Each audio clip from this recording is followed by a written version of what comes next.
Animaniacs issue 53. Pinky calls Brain's device a washing machine when it doesn't look like one. It'd make more sense if he was joking. Brain says it's an experimental time machine. So this takes place before any of the other stories where he used the time machine, and before probably all of the stories that took place in the past. Somehow Pinky's eating detergent flakes when he was given no reason to think they're edible. Pinky says he could relive breakfast with a time machine. Brain walks around with Pinky helping him carry a big bag of money, explaining a plan to deposit money and go to the future to collect a lot of interest on it. He says withdrawing too much money at once would somehow throw the world economy into chaos so that he could take over, even though it's obvious that he wouldn't be able to even withdraw anything if he was trying to withdraw too much to be possible. And also, banks only hold a certain amount of money at once to spite robbers. Also, why does he think he'd get given the president's job just because he threw the world economy into chaos? People would know he was the one who did that and want to punish him. At least if he told them. Unless he didn't tell anyone that it was him, and no one knew it. The bank teller would tell people it was him. Brain says to a bank manager that he'd like to open a savings account, and Pinky says their entire life savings is 47 cents. They literally get thrown out, which seems unrealistic unless he knows who they really are. And Brain complains, "Of all the bureaucratic claptrap, who ever heard of a minimum deposit fee? They could have easily had more money than that because of their past schemes, and Brain's inventions. Why does Brain think he could go to another bank and avoid this problem? Why does he think their luck is bound to change? Somehow there's one bank that'll let them do this." After the third bank, you'd think they would have done a Google search and found out that almost every bank does this. Not tried many banks. Someone tried to convince Brain that he needs a diversified investment portfolio. I love that Brain says, "We're not about to gamble with our money." With no experience with French, he says "toot is sweet" wrong. And then bank robbers run away with all of the bank's money. Pinky wishes they could go back in time and buy that portfolio. I guess it's believable that Brain and Pinky forgot they could because Brain's not used to being able to time travel yet.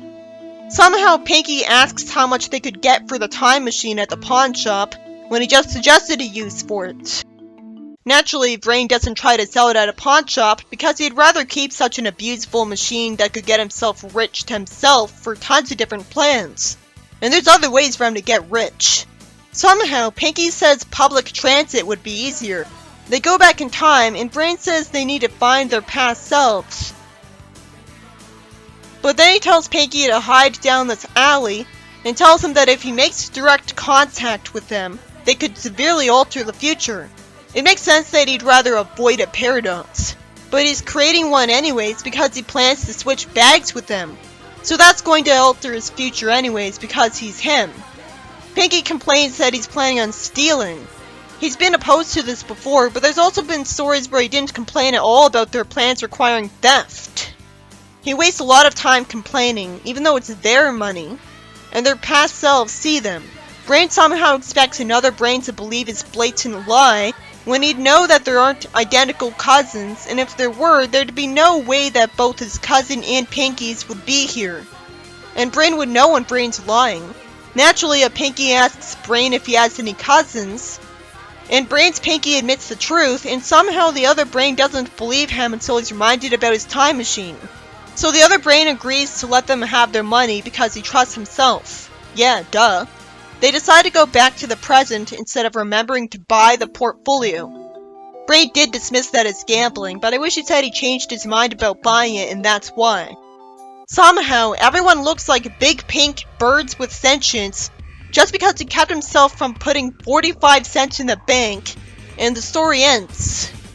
Why would bank robbers not having their 45 cents cause this? I guess they were on their way to a mad scientist like Snowball, and he did this to everyone to punish them for not giving him enough money, because they all had no more money left. And the robbers were on the run from the police, so they couldn't hit people up for money. Without that explanation, this is stupid. This is such a random way for people to be changed as a punishment. It only really makes sense if it was an alien scientist that looks like they do. Animaniacs issue 54.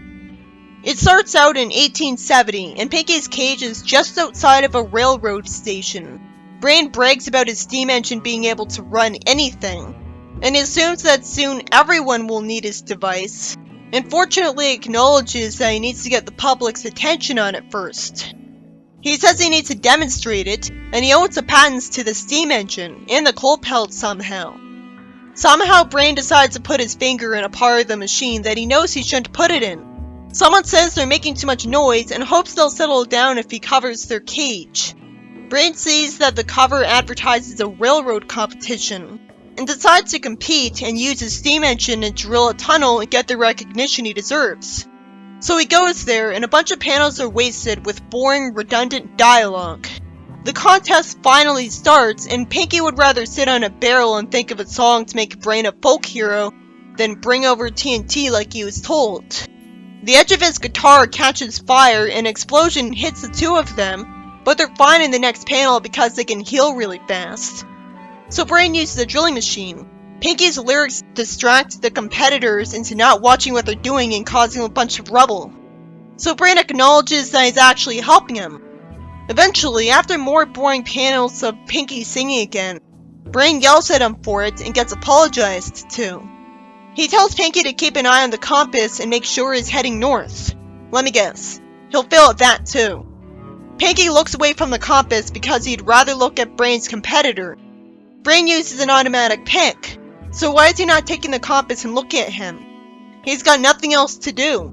So the pick ends up breaking the ground beneath them and they fall into the water. Brain says he'll just repair his engine and try again because he conveniently found an advertisement for a tree chopping contest somehow. And it's not even wet. Animaniacs issue 55. It starts out with a giant monster seeming to attack the city, but it's a movie Pinky's watching, and he worries that it'll give him nightmares and decides to turn it off. I guess he'll get a nightmare about it.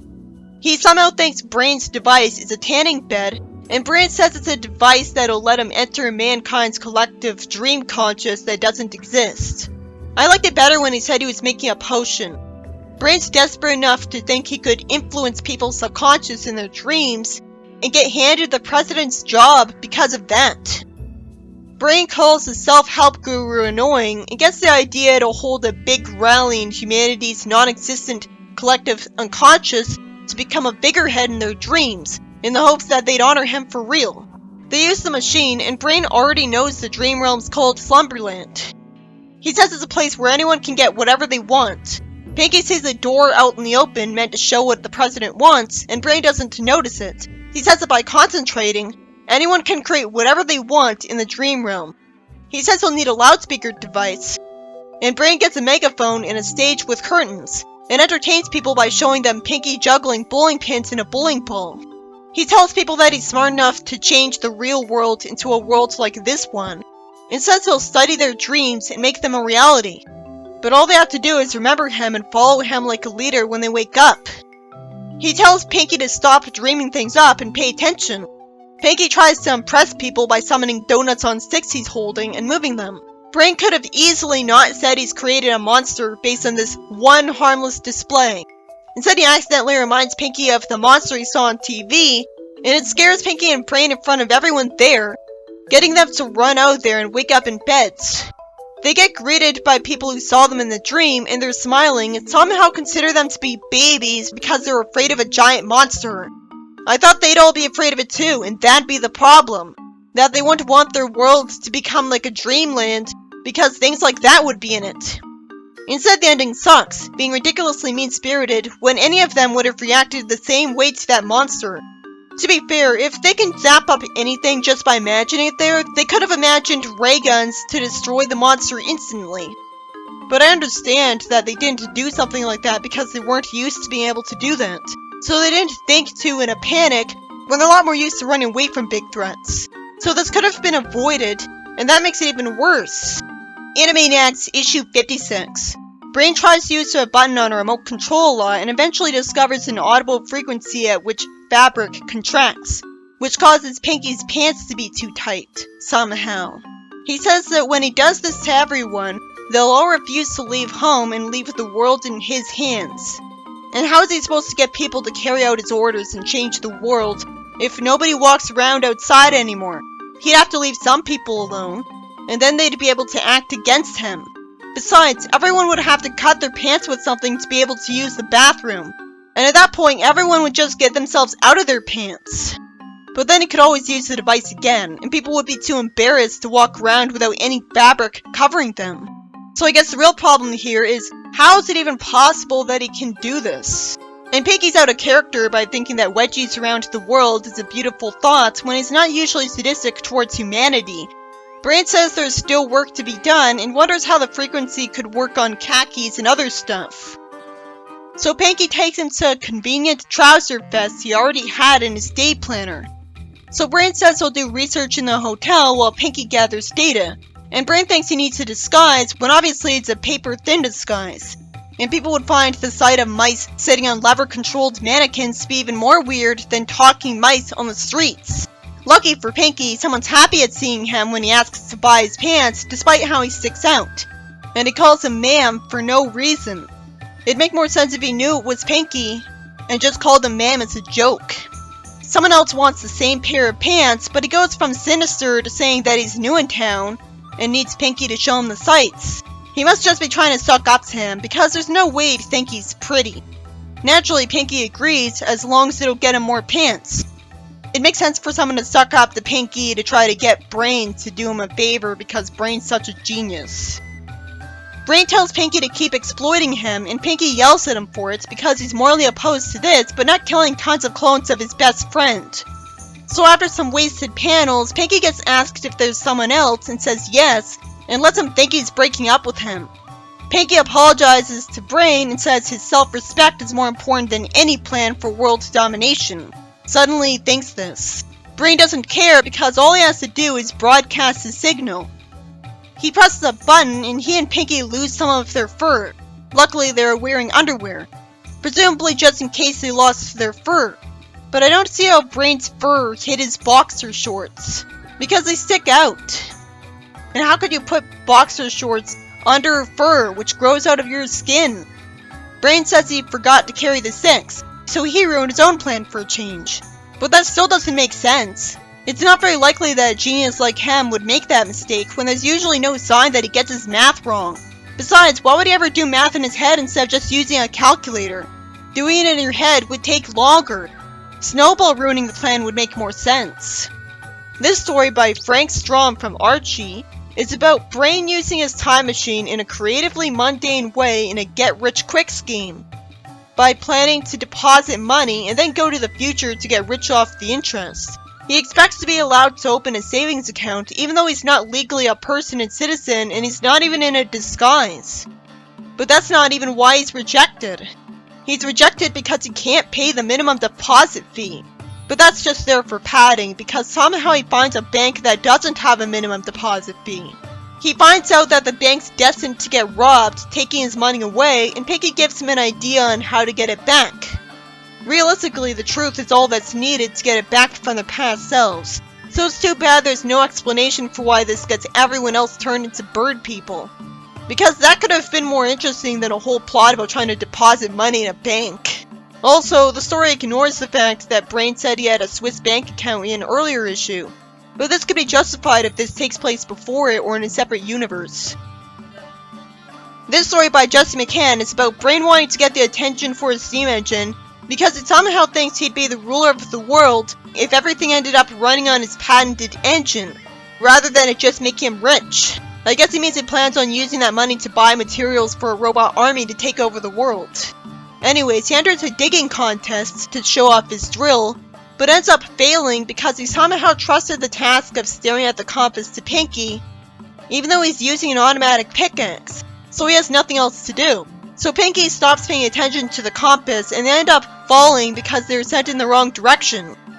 Pinky's obsessed with singing in this story, and it makes for a lot of boring, wasted panels where nothing new and interesting is happening. It's boring because it's a repetitive plot that mostly just has two things happen in it. And with the plot being so bare bones, it doesn't encourage you to read all of the dialogue, when the singing is begging for you to just skim it. This story by Jesse McCann is about Brain planning to use a machine to go into the dream realm that somehow exists. and tell people that if they follow him as a leader, he'll make their dreams come true, and they believe him without evidence. But then Brain says he's created a monster because Pinky's doing something completely harmless with his ability to summon things by imagining them in the dream world. He could have easily not said that line, and it causes Pinky to summon the monster he saw at the start of the issue. Somehow, people think of them as cowards and laugh at them for being afraid of a giant monster that appeared out of nowhere. It's obvious that they'd be scared too and react the same way. Plus, they act like they completely forgot that Brain promised them he could make the world a place where they could get anything they wanted. Which, if they believed him about that, would still make them want to humor him. So the ending sucked. I thought people would just be scared and think they don't want the real world to become like this place because it'd mean more of this thing could show up. So that'd be a better ending. For the most part, I couldn't take the story seriously because there's no such thing as a collective human unconscious realm. Everyone's dream is unique from everyone else's, and it's not like what you can dream about is limited in any way, which it would be if people's minds went to a dream realm. This story by Sean Carolyn and Jennifer Moore is about Brain trying to carry out a plan to shrink everyone's pants and immobilize them with an audible frequency somehow. And he sends Pinky to get more types of pants for him. He ends up meeting a guy who somehow falls in love with what's obviously a talking mouse holding levers for a mannequin. So when Brain tells him to keep using them for pants, he gets mad and our time is wasted for a while. It only makes sense if this guy knew that he was Pinky and was just sucking up to him because he wanted something out of Brain. The end of their relationship isn't what ruins the plan. Instead, Brain made an uncharacteristic math error that made him and Pinky lose their fur instead. At least Brain ruined the plan and not Pinky this time, but he wouldn't make that mistake. And all he'd have to do is correct the error and get the frequency to carry out his plan. I have to assume he went on to do that. And he then discovered that he wouldn't be able to get people to carry out his orders with shrunken clothes. He could make robot servants to do that. But people would start running after him wearing barrels, concealing themselves with something other than fabric before he'd get a chance. But that'd be visual humor. So I wish the story got to that point.